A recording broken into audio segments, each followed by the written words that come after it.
মোৰ আপোনাৰ দেশ ও মোৰ চিকুনি দেশ।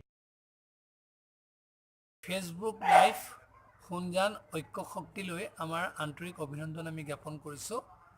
আমি আজি জনামতে খগেন কোঁৱৰৰ যোগেদি সঁচাকৈ আমি বৰ অভিভূত হৈছোঁ।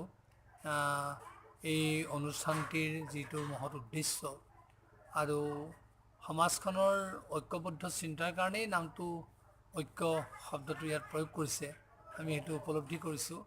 আৰু আমি আশা কৰিম এই NGO তথা এই সংস্থাটোৰ যোগেদি আমাৰ সমাজখনত ঐক্যবোধ অনাৰ ক্ষেত্ৰত ই প্ৰবল শক্তি যোগাওক।